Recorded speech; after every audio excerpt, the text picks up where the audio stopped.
Tuhan bersamamu dan bersama roh. Inilah Injil suci menurut Lukas. Dimuliakanlah Tuhan.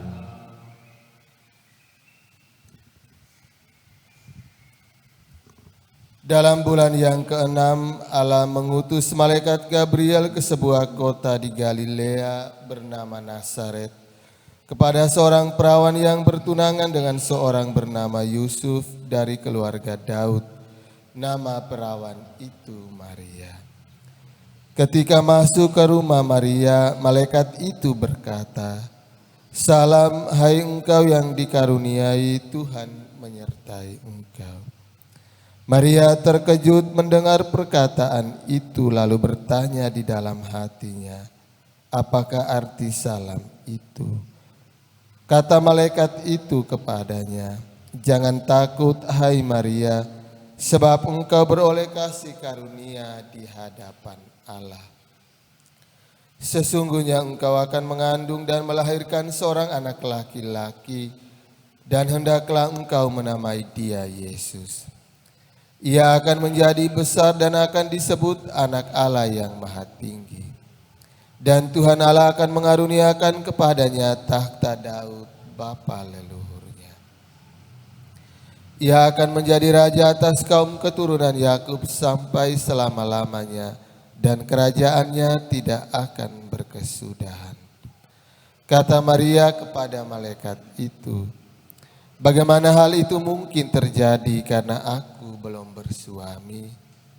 Jawab malaikat itu kepadanya, "Roh Kudus akan turun atasmu dan kuasa Allah yang Maha Tinggi akan menaungi engkau.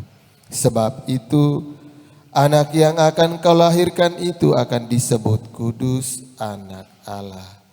Dan sesungguhnya Elisabet sanakmu itu, ia pun sedang mengandung seorang anak laki-laki pada hari tuanya. Dan inilah bulan yang ke-6 bagi dia yang dikatakan mandul itu. Sebab bagi Allah tidak ada hal yang mustahil." Kata Maria, "Sesungguhnya aku ini hamba Tuhan, terjadilah padaku menurut perkataanmu." Lalu malaikat itu meninggalkan Maria. Demikianlah sabda Tuhan. Terpujilah Kristus. Suster, para oma dan opa, ibu bapak, anak-anak, saudara-saudari, umat beriman yang dikasihi Tuhan. Kalau kita masih ingat bacaan kemarin, Manoah dan istrinya, juga Zakaria dan Elisabet, mereka mengandung di masa tua mereka. Bagi manusia hal itu tidak mungkin, tetapi bagi Allah menjadi mungkin. Dan hari ini kepada kita Maria akan mengandung dari Roh Kudus tanpa seorang suami secara fisik. Maria meragukan hal itu, tetapi setelah membangun komunikasi yang baik dengan malaikat Gabriel, Maria menyetujui kerjasama dengan Allah dan ia pun mengandung Yesus karena kuasa Roh Kudus.